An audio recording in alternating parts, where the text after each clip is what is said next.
Hello అండి అందరికీ welcome to Padma Prasad blogs. వేడి వేడిగా గోంగూర పప్పు చేసుకొని తింటూ ఉంటే ఎంతమందికి ఇష్టం చెప్పండి? గోంగూర పప్పు ఎవరికి ఇష్టం ఉండదండి. మన ఆంధ్ర స్పెషల్ ఎలా చేయాలో చూసేద్దామా? నేనైతే కనుక 200 గ్రాముల కందిపప్పును తీసి నీట్గా వాష్ చేసేసుకుంటున్నాను. చక్కగా నేనైతే వాష్ చేసేసానండి. ఇప్పుడు దీంట్లో ఒక కట్ట గోంగూరని నీట్గా వలిచి కాడలు లేకుండా కడిగేసి వేసుకుంటున్నాను. అలాగే 5 పచ్చిమిర్చిని ముక్కల కింద కట్ చేశాను. కొన్ని అంటే కొన్ని వాటర్, కొన్ని అంటే మనం కందిపప్పు వెంతేసాము అంత వాటర్ వేసేసి 5 విజిల్స్ పెట్టుకుంటే మెత్తగా ఉడికిపోతుందండి. నేను మీకు చూపిస్తున్నాను చూడండి. మెత్తగా ఉడికిపోయింది కదా.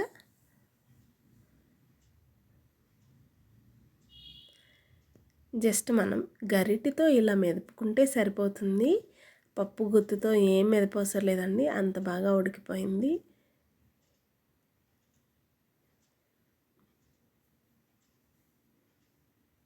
చూడండి మెత్తగా ఉడికిపోయింది కదా. ఇక ఇప్పుడు దీన్ని మనం తీసి పక్కన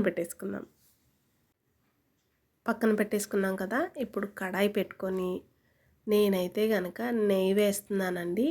పప్పు తాలింపుకి నెయ్యి వేస్తే మంచి టేస్ట్ వస్తుంది. అసలు తాలింపుకి ఆవాలు, జీలకర్ర, ఇంగువ, ఎండుమిర్చి, వెల్లుల్లి దంచినవి, అలాగే 2 రెబ్బల కరివేపాకు మొత్తాన్ని అన్నీ వేసేసుకొని తాలింపుని దోరగా గోల్డెన్ కలర్ వచ్చేదాకా, అదే అండి ఇంగువ వాసన మన ముక్కుకి గుమాయించి కొట్టేదాకా వేయించుకుందాం. తాలింపు అయితే దోరగా వేగాయండి. వెల్లుల్లిపాయ, ఇంగువ మంచి స్మెల్ వస్తుంది. చూడండి దోరగా తాలింపు ఎంత బాగా వేగితే అంత మంచి టేస్ట్ వస్తుందండి పప్పు. ఇప్పుడు పప్పు మనం పక్కన పెట్టుకున్నాం కదా, ఆ పప్పుని వేసేసి దీంట్లోనే 1/2 టీ స్పూన్ దాకా పసుపు, రుచికి సరిపడా ఉప్పు, 1/2 టీ స్పూన్ అంటే 1/2 టీ స్పూన్ దాకా కారం కూడా వేస్తున్నా అండి. నాకు తెలియదు నిజంగా, ఇంతకుముందు పప్పులో కారం వేస్తారని. ఎండుమిర్చి, పచ్చిమిర్చితే స్పైసీ వస్తుంది అనుకునేదాన్ని. కానీ ఒకసారి తెలిసిన వాళ్ళు భోజనానికి ఇన్వైట్ చేశారు. అప్పుడు వాళ్ళ ఇంట్లో మన ఆంధ్ర స్టైల్ గోంగూర పప్పు వండి వేశారండి. చాలా టేస్టీ అనిపించింది. ఎలా వండారని అడిగితే కారం వేసి ఈ పద్ధతిలో వండితే చాలా బాగుంటుందని చెప్పారు.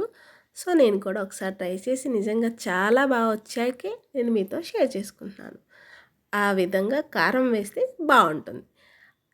మన పులుపుకు తగ్గట్టు చింతపండు గుజ్జును వేసి వాటర్ని అడ్జస్ట్ చేసుకొని ఇలా 2 పొంగులు రానిస్తే కమ్మని గోంగూర పప్పు రెడీ అండి. ఇలాంటి పప్పు కాంబినేషన్ కింద నాకైతే అప్పడాలు కానీ ఆమ్లెట్ కానీ ఉంటే చాలండి. కానీ మా ఇంట్లో మా వారికి అయితే కనుక ఎండు చేపలు ఉంటే ఇంకా బాగుంటుంది అంటారు. మీలో ఎంతమందికి పప్పు కాంబినేషన్లో ఎండు చేపలు తిన్నావో నాతో కామెంట్ సెక్షన్లో తెలియచేయండి. నచ్చిందండి మీకు ఈ వీడియో అయితే లైక్ చేయండి, మన ఛానల్ని సబ్స్క్రైబ్ చేసుకోండి. అలాగే మీరు కూడా ట్రై చేసి ఎలా వచ్చిందో నాతో కామెంట్ సెక్షన్లో తెలియచేయండి.